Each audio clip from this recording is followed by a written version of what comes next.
Good evening. We called our meeting into order during our closed executive session, and now we can begin the public portion of our meeting.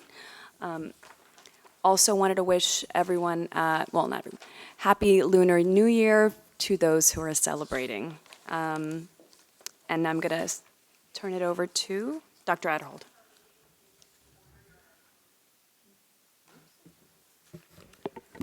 Good evening, everybody. As we start our second meeting of the year, I just want to take a moment of pause. Earlier this week, the district messaged the tragic loss of one of our colleagues, and so I just wanted to spend a moment talking about the passing of Mr. Arthur Stubbs. Art was a dedicated educator and coach in WWP and at High School North for the past 23 years. He was involved in a sudden and unexpected medical incident back on the 13th, and he passed away from complications this past weekend. Our condolences go out to Art's family, his friends, his colleagues, and his students. And I want to send a special extension of condolences to his children, Morgan and Art Jr. As I said, he was a PE teacher and coach for numerous athletic teams, both at North and CMS. He has supported our students in their development in the weight room. He was beloved by his colleagues and by his students alike. Had the opportunity to spend yesterday at High School North working with staff and working with students, and there is no doubt that Mr. Stubbs left an indelible mark on that school community. He was a friend, he was an advocate, he was a coach, and a mentor and friend to so many. Whether it was a veteran staff or second-year teacher,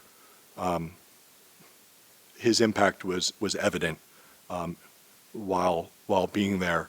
His students talked glowingly and wrote beautiful notes and letters about him yesterday, and thinking in remembrance.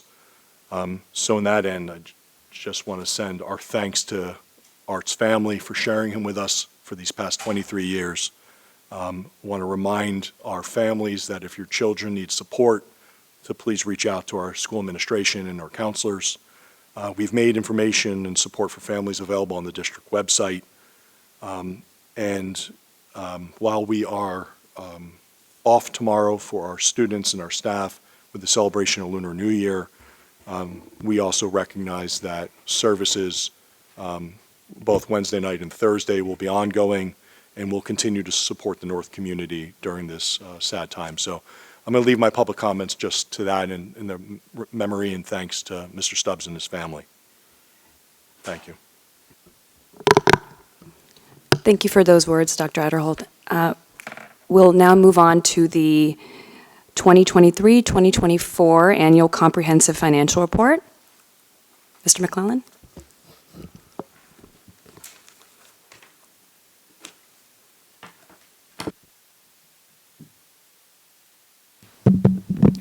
Good evening, everyone. I appreciate the opportunity to be here tonight to present the results of the 2024 audit.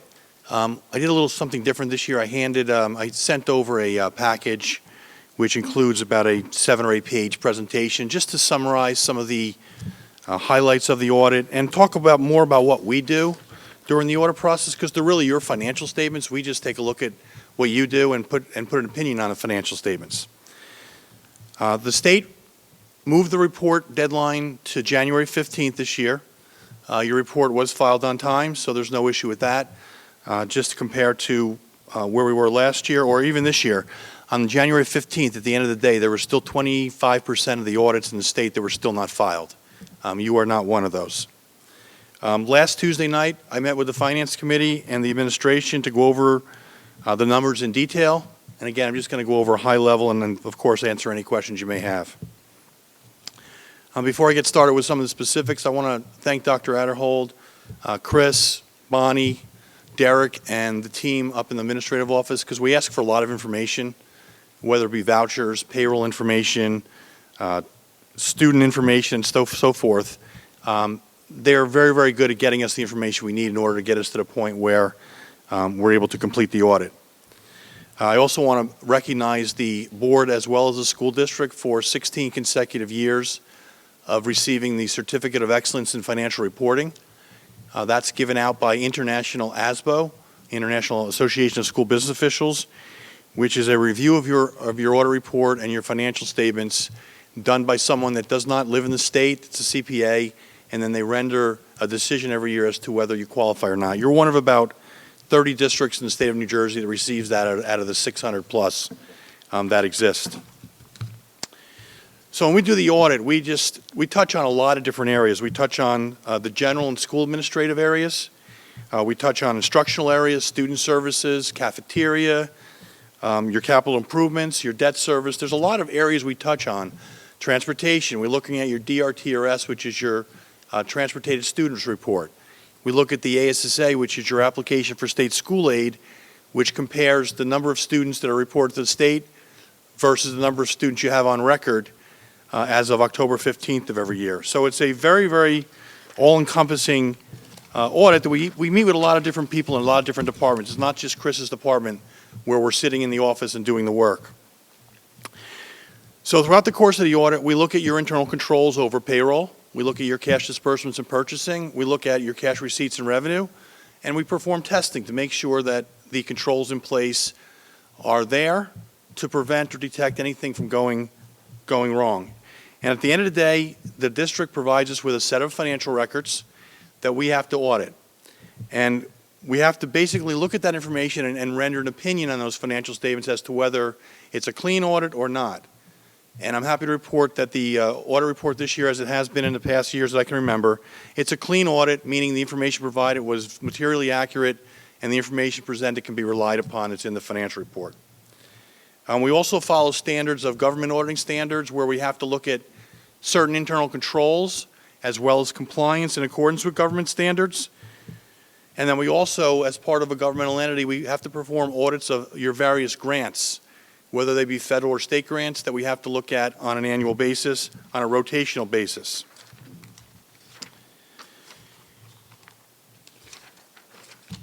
In the actual annual comprehensive financial report that I think you've received, if not, I'm sure you have an electronic copy. There's 4 sections to that. The introductory section is really your section. It gives you as a district the opportunity to praise what you've done internally from a board perspective, highlights, accomplishments, and so forth. The financial section is where all the numbers are. The statistical sections are towards the end, which are 20 different schedules that show kind of how you compare year to year for the last 10 years, whether it be from a tax perspective and so forth. And then the last section deals with your federal and state grants, called the single audit section. So what are the results? Again, I mentioned it's an unmodified opinion.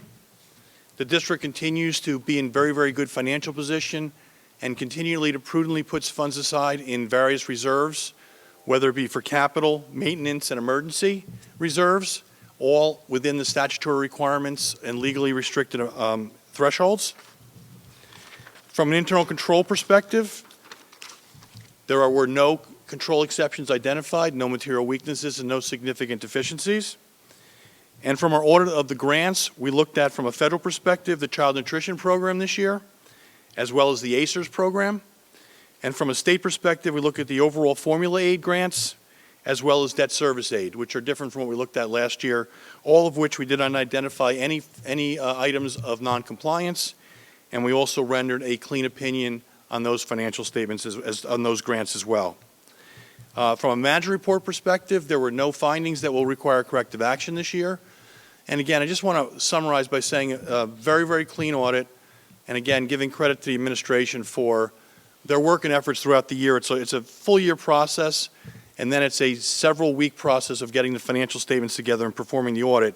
So Chris and his team do a great job, and it's a pleasure to do work here because we expect nothing less than great financial records, which makes it easier for us to audit. So with that, I'd like you to turn it over back to the board if you have any questions. Thank you. I'm going to make sure I don't take yours. Thank you for that presentation. Do we have any questions from the board? Thank you so much. Thank you, Scott.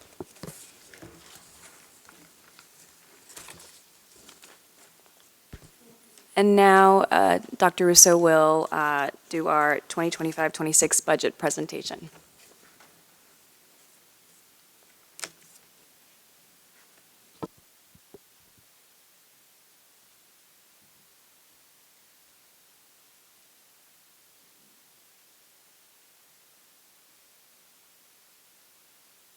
Okay, now for the good stuff.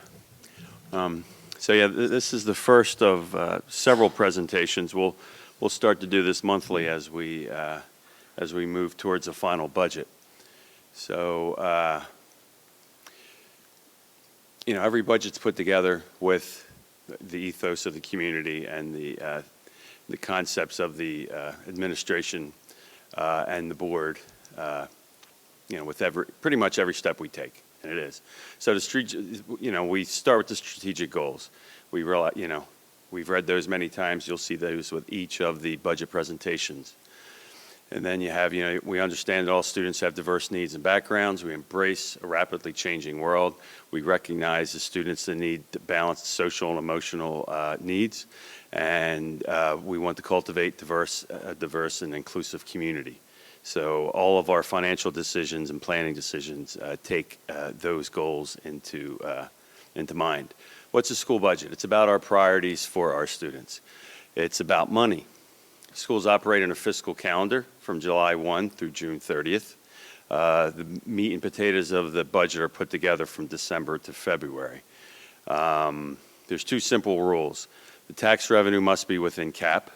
So there are caps on the money that we're allowed to raise in local tax revenue, and the revenues must equal expenses. That has to be balanced. School budget's a planning tool. It considers contingencies. It manages risk. It must be fiscally responsible. It's a reflection of our values, and the budget must consider safeguards and buffers. So what's the process? Pretty much I'll say when we approve this on April 29th, the next day we'll be talking about the success of the year's budget. But pretty much summer, fall, Finance Committee starts discussions. A&F Committee, starts discussing capital project needs. The Curriculum Committee starts discussing program of studies needs. December, we have a BOE retreat to see where we are at that point. Mid-year budget review happens at the county office. The county office reviews where we are with this budget, what our anticipated needs are for next year. We kind of get an update from the county, what the state is saying regarding the subsequent year's budget.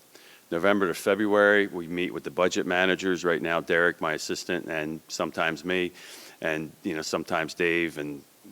Dave, Derek, and I meet all the time, but people come to either the three of us and share different needs as we realize that they have brought something up to us. We'll meet with them, and then we'll share with the other two. January through March, right now, BOE public budget discussions. Late February, the governor's address will be the last Tuesday of the month. State aid numbers will be out the last Thursday of the month. Last I heard, they're still on schedule for that this year. March 18th is when the board will take action to adopt the budget, and we'll file it by March 20th, which is the statutory date. April 29th will be the public hearing for the final adoption of the budget for the 25-26 year. We've received a Certificate of Excellence from ASBO International for the 16 consecutive years, and a Meritorious Budget Award for 8 consecutive years. A Certificate of Excellence, Derek does a lot of work on it. It's based on the audit, with the audit findings. And I say that in a positive way because there are no audit findings based on the results of the audit. Meritorious Budget Award is based on our budget that we put together. Where's the money come from? It comes from local taxes, state aid, federal aid, grants, interest, tuition, budgeted surplus, and reserve withdrawals. Important points on revenue. Appropriations, i.e. the expenses, can change during the year. The revenues do not. We can't ask for more money. We have to spend within the areas, within the revenue that we can raise during the year. There's a budget cap. We can only increase the tax levy year over year by 2%. There are spending growth limitation adjustments for health care and for certain pieces of health care and for student increases more than 10% year over year. The district has an additional taxing authority to collect debt service from separate from the general fund. That is something we have not chosen to do. We collect our debt service within the general fund collection. Where does the revenue go? I love this slide. I usually do it on my hand. For other people, I only name 5 things, and then I get to supplies and textbooks. Notice supplies and textbooks have an asterisk. Why is it that far down, and why does it have an asterisk? Because you have to pay for the salaries and benefits, you have to pay for health care, you have to pay for utilities, repair and maintenance, professional services, technology and transportation, tuitions, support services, special education. Then you can get to supplies, textbooks, and materials. That's the only discretionary piece of a school budget, and it's typically maybe 2 to 5% of the total budget. Then you have capital projects. That's for improving our facilities. Cost drivers. We have salaries. We have to follow a negotiated agreement. Healthcare. We were self-funded health insurance for 4 years. Yeah, 4 years I think it was. The reason it was 3, because it's mid-year. I'm confused with 3.5 or 4. It was 4 years. We received a couple catastrophic claims, high usage, and with the weight loss, the Ozempics, and these sort of drugs, we saw that our renewals for our reinsurance was going to come in somewhere in the 17 to 30% range. So we realized that was not sustainable anymore. We were able to enter the school's health insurance fund, and we negotiated with a 2.6% safety margin, a 10.6% increase for the first year. So healthcare is going up by that much. We did realize today that we had 43 new enrollees in our healthcare. Just information that we just found out, either coming off of waivers or aging out at the 26-year-old. So you'll see numbers later. They'll have to be adjusted up when all the calculations are done. Transportation, we're coming off of 2 years of very high inflation. We're anticipating a 4% increase based on the calculation that we do, which is close to a really strong guess. But it's 4%, estimated 4% on an already inflated number, if that makes sense. Transportation's gone from around $10 million to essentially $19 million in the last 3 years. Facilities, going out for RFP for cleaning services. This again is going to be an inflated number based on the recent inflationary issues. No doubt that a company coming in, or whether the company that is in currently, will try to put together an RFP that will meet their actual needs. That's a 5-year contract, 2 years with 3 renewals, and our concern is that number is going to go up about 10% over current. Insurance increases as a result of natural disasters, theft, COVID, and cybersecurity. Special education, we have staff increases due to increase in special needs population, not only entering the district, but bringing our students back from out-of-district placements, and we're also concerned with special reduction in federal funding. Tuitions, out-of-district providers, private out-of-district providers do not have to follow the 2% tax levy cap. So we have been noticed by several of them already that the increases on our tuitions will be more than 10% instead of anywhere near 2%.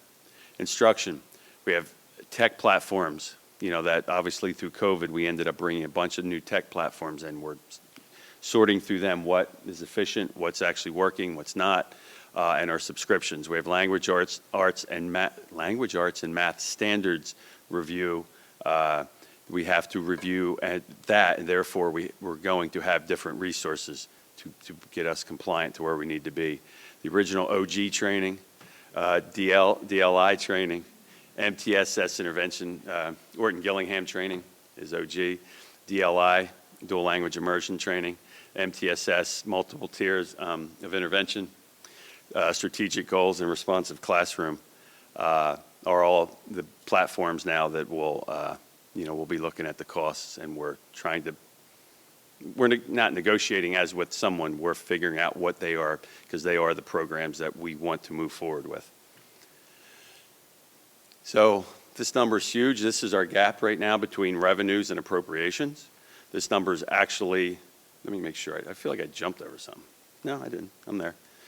This number is actually higher than it is right now, but we weren't going to play with numbers and make them confusing. So the shortage between revenue and appropriations right now is $8.9 million.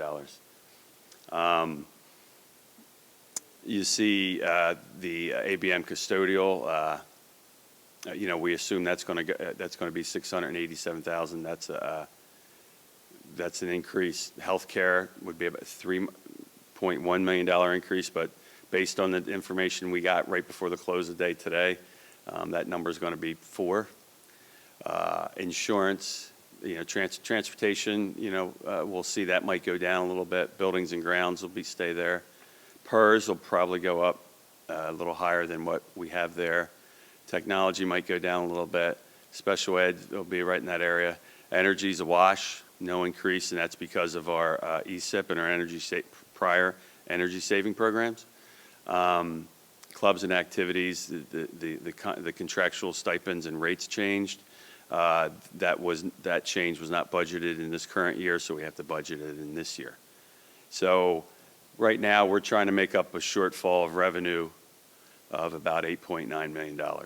That's a topic that we'll see in February once we receive our state aid, and we can actually dig into that number. Capital projects. One thing that's great here, we try to keep our facilities looking good and being efficient and safe. Roof replacement at Town Center, we're waiting on hopefully a ROD grant.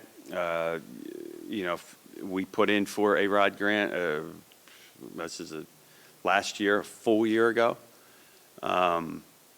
There was essentially there was a mix up in the download from our architect, so we did not get the first round. We're hoping, and we've spoken to the people in charge at the school facilities office, and said that essentially our roof project would have been in a Tier 1 program, and it was not because of the submittal. There was a mistake in the submittal. We should have been allowed to remedy that. The state did not allow us to remedy that. It is in their own bylaws and their own procedures that it can be remedied. They did not allow us to remedy it. Purchase pathways, 72 Grover's Mill. It's the first year. We have 2 years, fourth and fifth year. This is the fourth year we can actually purchase it. Robotics room electric. This is to split some of the circuits in that room. High School North theater seating and flooring. We worked on the lights this year, meaning the stage lighting this year. We're going to work on the seating and flooring in next year's budget. High School North various projects, and this is in the culinary arts lab to improve it. We want to do electrical upgrade. We want to do a culinary. We want to do the hot water, a separate standalone hot water system for that, and then the PA for the entire building. The electrical upgrade for the culinary room is to plug in separate items along the outside wall on the countertops for more home-style kind of instruction. Just for the sake of little pieces. But anyway, high school auditorium technology upgrade, GMS four-year upgrade, ESIP 2 contribution, which may or may not will stay in the budget, but we may be lucky enough when all the dust settles on the calculation that won't be needed, but we do have to budget it, because if not, we would not be able to go forward. And Dutch Neck HVAC for an improvement in an area that's lacking right now. That's the meat and potatoes of budget. Some exciting, I call it exciting news. It means more work, but it's exciting. ESIP 2. So an ESIP has an investment grade audit. So the first investment grade audit was done 5 years ago. And that's to see the projects in the area, in the district in which we could improve through through ECMs, energy conservation measures. And so we have that audit. When we did the first ESIP, we were not able to include all of those energy conservation measures in the savings. We could not save enough to pay for them, if that's the short version. So we're allowed to take another bite of that apple, in this ESIP 2. The funding mechanism for the ESIP 2 are the solar carports that will reduce our electricity usage, off the grid, and that will produce enough savings for a complete new HVAC system in the Morris Hawk Elementary School. New gym, there's 4 units in the gym at Grover. New boilers at Village, a new heat pump at High School North, and integrate more of the HVAC equipment onto one control system. To finance the project, the firm doing Schneider, who's handling the process, not the company doing the solar carport, but the company helping us with the energy savings improvement project, is putting $1.1 million in their corporate tax savings from the first project, donating it back to the district for the second project, and then we're budgeting $500,000 local share. When this is done, 71% of the district electric will be supplied locally. 3 to 4 schools will be at roughly net zero electric usage. Little sidebar, I have to go there. We wanted to do this parking lot. The utility company wouldn't allow us to do it. We wanted to do Grover. Utility company would not allow us to do it because of the grid, stress on the grid. Town center roof, same thing. Were we able to do them, 7 of our schools would be at net zero electric usage. So we're not going to be able to get to that until the grid is enhanced. But there's no reason to not do what we can do. Questions? This is the first presentation. There'll be several more, and then obviously March 18th is the big night. Thank you so much for that. Thank you so much for that presentation. Do we have any questions from board members? Cool. Okay, thank you so much.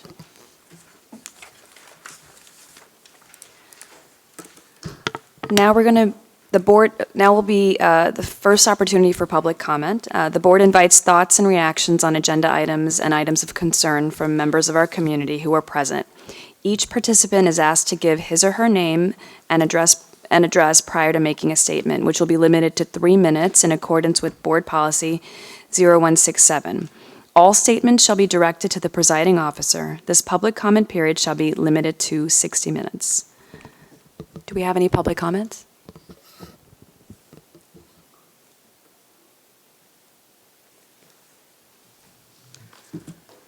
Hi, Anurag Avlash, resident of 9 Chestnut Court, West Windsor. Good evening, members of the board and school administration and everybody else. On November 25th, 2024, an allegation was made against a lunch aide at the Dutch Neck Elementary School regarding inappropriate student contact during lunch. The aide was immediately suspended pending a district investigation. On December 4th, the investigator from the State of New Jersey's Institutional Abuse Investigation Unit conducted a thorough inquiry, concluding that the allegation was unfounded. Specifically, the report stated that the child was not abused or neglected, and the child was neither harmed or placed at the risk of harm. Subsequently, on 10th of January 2025, the lunch aide met up with Mr. Duncan and Dr. Adderhold, expecting a fair discussion to provide context and respond to questions. Instead, what happened was far from a fair discussion.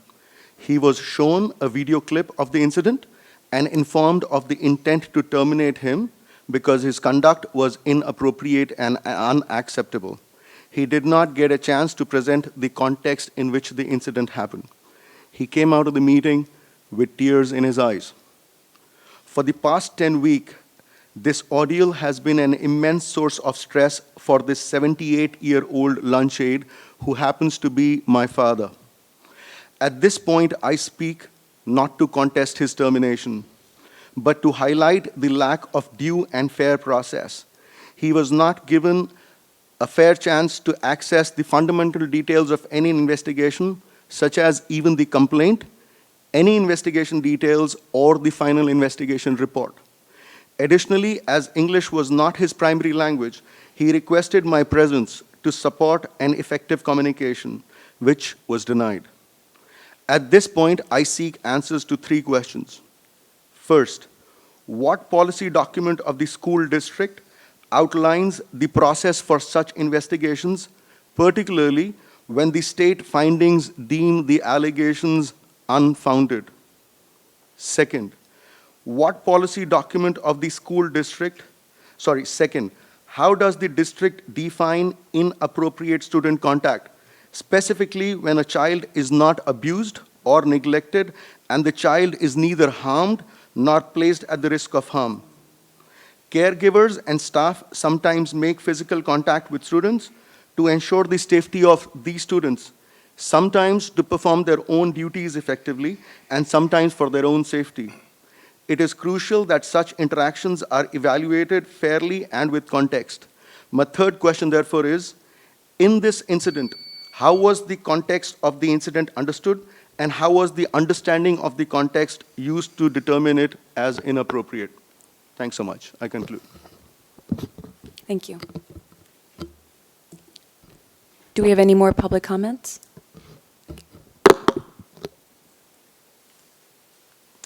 Hi, good evening. My name is Dan Weiss, 15 Canoe Brook Drive in West Windsor.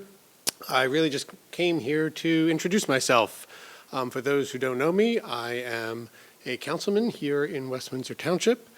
I just started the second year of my first term, and in our reorganization meeting earlier this month, I was appointed as the council liaison towards the Board of Ed. So I just wanted to really just introduce myself. I know some of you, but not all of you, and I'm going to apologize in advance if I don't remember names. One of the skills that I'm still learning is matching names and faces. So if I ask you to reintroduce yourself, please don't be offended by that. I plan to participate and attend all your meetings, and I'm happy to help out wherever I can. My door is always open. You can call me, email me, and I'm also very much willing to participate in any subcommittees or wherever my services can be used. So thank you so much. Thank you. Do we have any more public comment? No.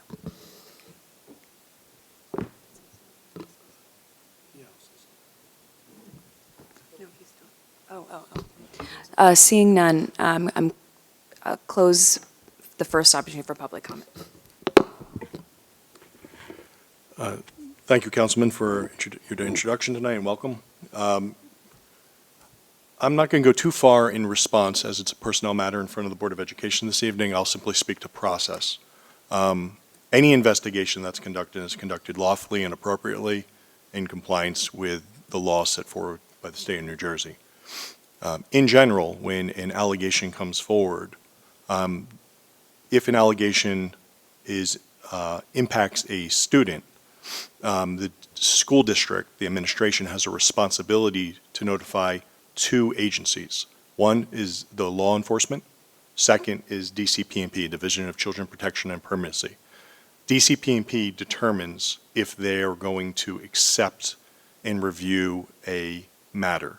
In any case when that happens, the district has to make a determination whether individuals should stay on grounds or not, depending as a result of the fact pattern in front of us.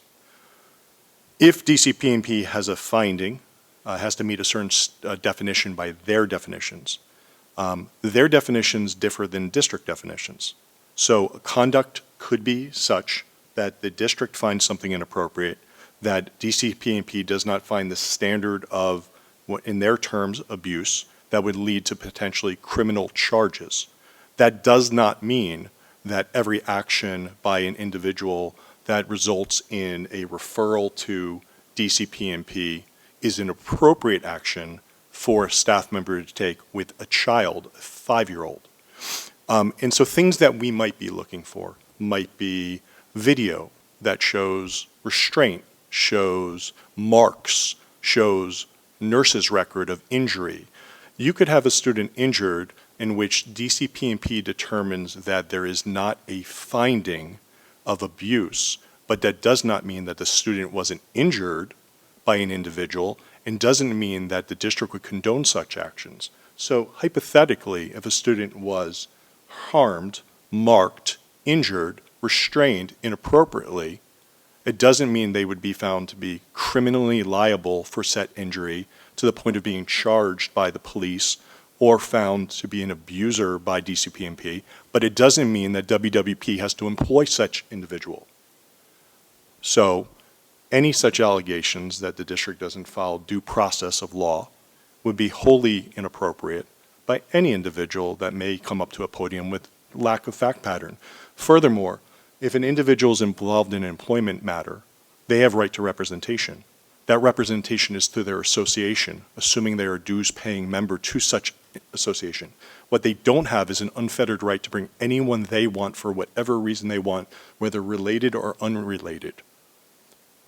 Further, if a staff member involved in an incident has requests for translation services, they would need to make such request in writing, to which there may or may not be any such record, or I'll say in this case, no record of such requests for an employee that was employed for numerous years in district and never once requested translation at any point ever.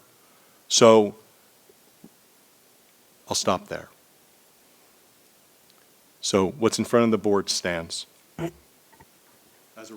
as a recommendation from the administration. Thank you, Dr. Heidel. We're going to now move on to the Board of Ed committee reports. We're going to start with the Administration and Facilities Committee. Dana? Thank you. Good evening, everyone. The Administration and Facilities Committee met on Tuesday, January 21st. The first item we discussed was several policies and regulations. For first readings, we discussed policy and regulation 9320, which is cooperation with law enforcement agencies. Next, for first reading, we discussed policy and regulation 7441, electronic surveillance in school buildings and on school grounds. And then the next one was policy 5533, student smoking and its accompanying regulation. For a second reading, we reviewed the updated school facilities use policy and regulation, which is 7510, and Dr. McDonald presented to the committee costs incurred by the district and rules about district facility use by community groups and local organizations. The committee reviewed this policy and its accompanying regulation and recommends them for a second reading and approval at tonight's meeting. As for a referendum update, the media center projects at Morris Hawk and Village Elementary Schools are complete.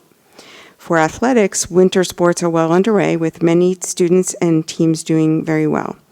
Highlights include High School North boys basketball team who, I don't know, they have a game right now, so maybe I don't know what the result is, who before that game are 14-3 on the year, while the girls' winter track captured the Group 3 state championship in the distance medley relay.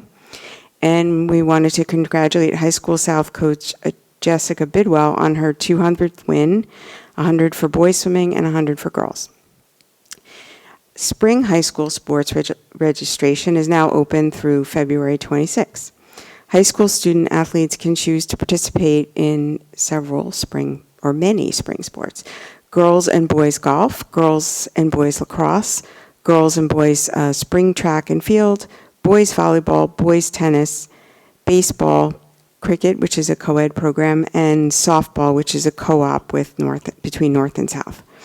The committee discussed an update to the 2025-2026 academic calendar and several proposed drafts for the 2026-2027 academic calendars.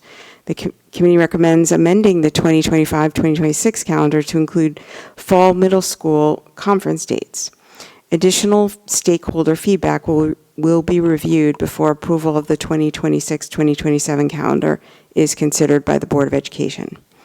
We next discussed a proposed list of committee meetings for the year, and we will next meet on Wednesday, February 12th. Thank you, Dana. Do we have any questions for Dana? Now we'll have the curriculum committee report. Loy? Thank you, Pooja. The Curriculum Committee met on January 21st. We began with several presentations. I'll just list them right now. First, we had a presentation by Michael Catelli, and he was presenting his dissertation topic, which is From the Superintendent's Seat to Classroom Worksheets. And his research dissertation centers around civics education. The committee engaged Mr. Catelli in a discussion. Next, we had Mr. Kevin Lynch, who presented a case study analyzing stakeholder perceptions of primary stressors for incoming middle school students in a diverse suburban school district. And he presented his doctoral dissertation research around stakeholder perception of student stressors during that transition between elementary and middle school. And third, Shanaz Ahmed, hers was titled Math Anxiety in High School Students, a survey study of students' opinions and feelings about mathematics. And when she presented her dissertation research about learning more about students' feelings regarding learning mathematics in an effort to incorporate strategies in the classroom to further support student learning. We also discussed the District Professional Development Day. The district's PD Day is on February 14th and will provide educators an opportunity for professional learning around a variety of topics aligned with the district's strategic goals. Sessions will be facilitated by teacher leaders, administrators, and a few external guest speakers, which I'll mention a few later. All are looking forward to a great day of inspired learning. Next on the agenda are items for voting tonight. First, the Curriculum Committee recommends approval of the Community Education Spring Summer 2025 Youth and Adult Programs, which are listed on tonight's agenda. Next, professional development consultants. We recommend the following approval of the following. First, Child Mind Institute to provide a 90-minute selective autism and anxiety disorders professional development workshop to district staff on February 14th at a cost not to exceed $2,500, and that would be paid through Title IV grant funds. We have Noreen Nassim Rodriguez to provide a full-day Education for Equity Integrating Asian American and Pacific Islander Voices professional development workshop to district leaders on in February 13th at a cost not to exceed $1,500. 14th. Next, Friday True Heart Consultants to provide a half-day African American History Professional Development Workshop to district teachers on April 2nd at a cost not to exceed $1,000, and that will be paid through the AP AASA grant funds that were received. Next, Don't Diet Dietitians, LLC, to provide a 1-hour What's Eating Our Students and What to Do About It, Let's Untangle Food and Feelings professional development workshop to district teachers on the 14th of February at a cost not to exceed $650, and that would be paid through Title Fund grant funds as well. Next, TSO trainers to present 2 SIOP Institute professional development sessions to district teachers April 7th through 8th of this year at a total cost not to exceed $8,400, including travel, and this would be paid through Title III grant funds. Next, summer courses. The Curriculum Committee recommends approval of the following 2025 summer courses. First, District Financial Literacy course at a cost of $350 per student. Upon successful completion, students will receive 2.5 credits. Introduction to Discrete Math at a cost of $500 per student. Upon successful completion, also will receive 2.5 credits. Introduction to Data Science, cost again $500, and when completed, 2.5 credits will be received. Successful completion. Discrete Math Part 2, $500 per student, and 2.5 credits when successfully completed. District Marine Science course, $500, 2.5 credits upon successful completion for students. $500 per student. And then the District Asian American and Pacific Islander Studies course at a cost of $500 per student, and again, 2.5 credits received after successful completion. Next, the Curriculum Committee recommends approval for Apex Learning to provide an online platform to host the Financial Literacy Summer course at a cost not to exceed $125 per student. Next, we have a donation, and the Curriculum Committee recommends approval to accept one Yamaha trombone from Ross Chapman, a former student of WWP, for use by the district's music department. And then we have non-public technology expenditure.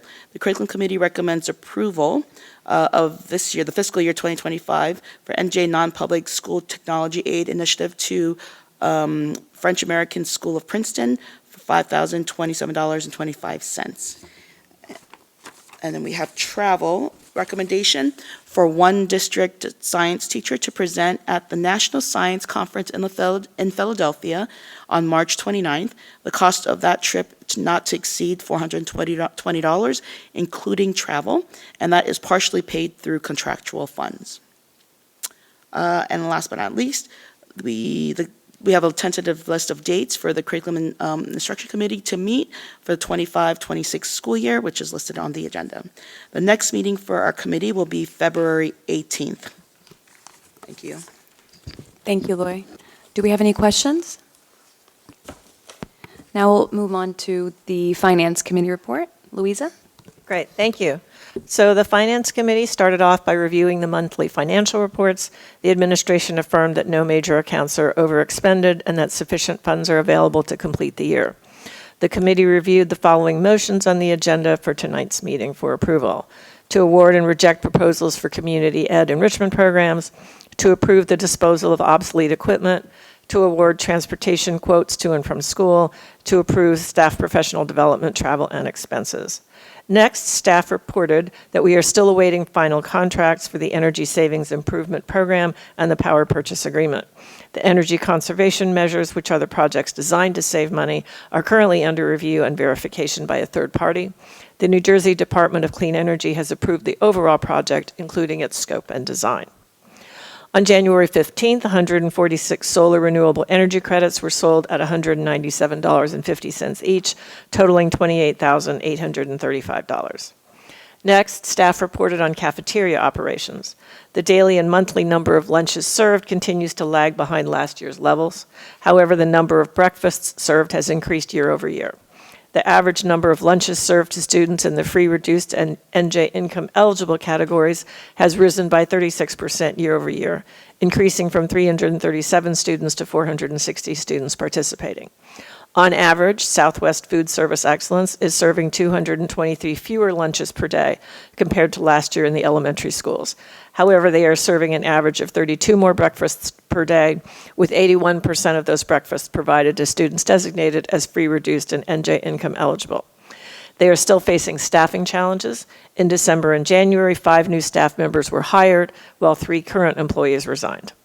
Additionally, students enrolled in the Sendhugger packing program received a $25 gift card for the winter break. Next, staff reported that work on the 25-26 budget is ongoing. The state has released the FY 2026 budget calendar, which aligns with our previously established meeting and submission dates. A district calendar highlighting progress to date was shared with the committee members. The committee discussed transportation earlier in the meeting. Proposed dates for monthly committee meetings were presented to the committee. And in other business, the committee reviewed the facilities use rates and discussed the district staffing requirements for events. The committee will next meet on Tuesday, February 18th. On a personal note, I would just like to say that when I was a child going to school, Lunar New Year was not a school holiday. And as a result, my family had very limited celebrations of Lunar New Year. And when my kids attended the WWP schools, they went to school on Lunar New Year. And I followed the pattern of my childhood, and our Lunar New Year celebrations were modest. So I really appreciate that for West Windsor-Plainsboro kids now, they do have the day off, and having the day off matters.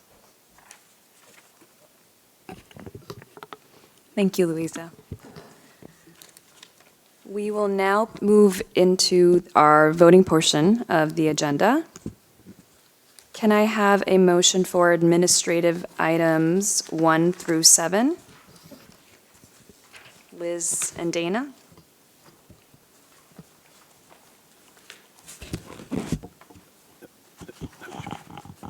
I'm frogging my throat all of a sudden. Okay, we'll start with Ms. Cheniera. Yes, except I abstain from item number 5, policy 7510, and regulation 7510. Okay. Okay, and next we have Ms. Krug. Yes. Yes, Ms. Ho. Yes, I abstain on policy number 5, the policy and the regulation.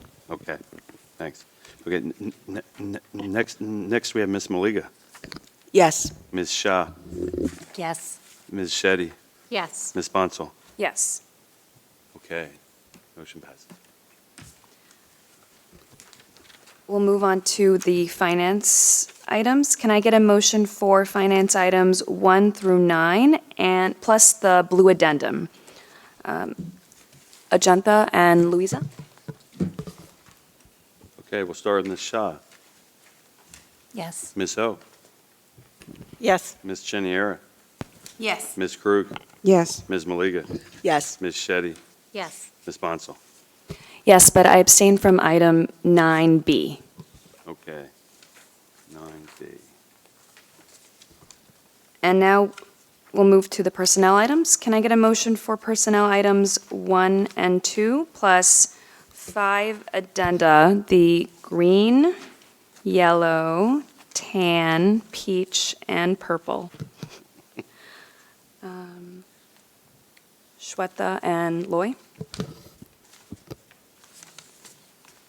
Okay, we'll start with Ms. Shetty. Yes. Okay, Ms. Cheniera, Yes. Ms. Ho, Yes. Ms. Krug, Yes. Ms. Maliga, Yes. Ms. Shah, Yes. Ms. Bonsall. Yes. Okay. I just want to acknowledge that we voted on a retirement this evening for Miss Marianne Mansfield. She is resigning after 21 years of service to the district as an instructional assistant. So just want to congratulate her on her retirement and thank her for her service to the district. We did not. We did not vote on the curriculum. We skipped over B.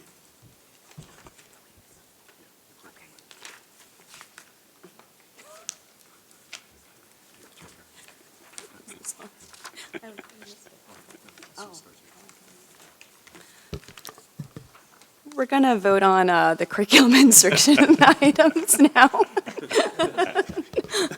Can I get a motion for curriculum instruction items 1 through 5? Loy and Shweta. Okay, we'll start with Ms. Maliga, Yes. Ms. Shetty, Yes. Ms. Cheniera, Yes. Ms. Ho, Yes. Ms. Krug, Yes. Ms. Shah, Yes. Ms. Bonsall. Yes. And now where are we? We did it. Yeah, we did. Yeah. I'm looking through the- Now we'll move on to the approval of the Board of Ed minutes for December 10th, 2024, for December 17th, 2024, and for January 7th, 2025. All those in favor say aye. Aye. Any abstentions? Yeah, I abstain. I abstain from the December 10th minutes. Oh. Wait. We need to call for first and second. Right now. Oh. Sorry. Can I get a motion to approve the minutes? Sorry. Can I get a motion to approve the Board of Education minutes? Liz and Louisa.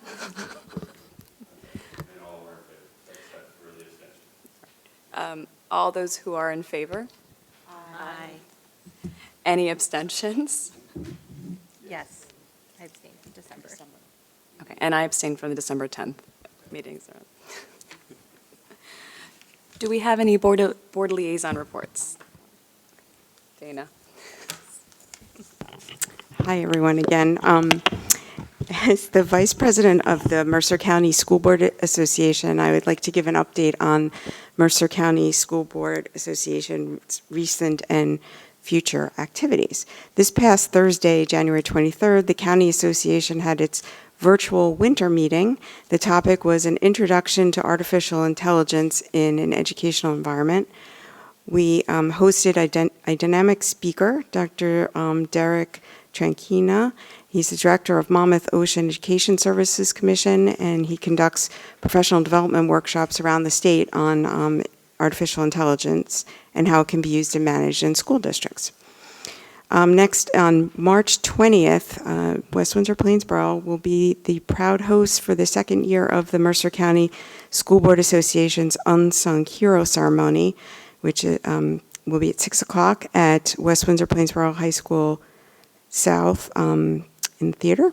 The student honorees for the Mercer County School Board Association 2025 Unsung Heroes recognition will be students who make outstanding contributions to their schools and communities, but are often overlooked by other traditional student recognition programs. The ceremony promises to be a memorable occasion filled with inspiration, recognition, and in the company of students and their families, faculty, and some school board members. And the final Mercer County School Board Association meeting of the year will be on May 12th at 6. It's hybrid. They're all hybrid except for the one in person in March, and the January and February meetings are always virtual. Featuring that meeting will be the spring celebrations dinner and the recognition of the County Teacher of the Year, and that will be at Lawrence High School. Thanks. Thank you, Dana. Any more reports? Liz? Thank you. Just wanted to mention that the Hawk PTA held a bingo night recently, and from all the photos and everything, you can see that it was really a fun, interactive event. Great way to bring parents and the schools, community together. Also wanted to mention that Attitudes in Reverse is holding its 2025 Air T-shirt design contest open to students. Attitudes in Reverse is a local community group that is devoted to helping especially youth to be aware of mental health and wellness needs and how to ask for help for themselves and those who need it. Also wanted to acknowledge that during MLK Day of Service that the Send Hunger Packing Organization with the West Windsor Human Relations group had jointly hosted an event, very well attended, very good speakers, and appreciated the presence of students from our community, both Boy Scouts and Girl Scouts, who participated to help. So thank you. Thank you, Liz. Do we have any new business? Now we move to the second opportunity for public comments. The board invites comments from members of our community who are present. Each participant is asked to give his or her name and address prior to making a statement, which will be limited to 3 minutes in accordance with Board Policy 0167. All statements shall be directed to the presiding officer. This public comment period shall be limited to 15 minutes. Do we have anybody for public comment? Seeing none, I close the public comment section. And now I'll move to adjourn this meeting. Can I get a motion to adjourn? Loy and Ajanta. And then, all in favor? Aye. Aye. Thank you.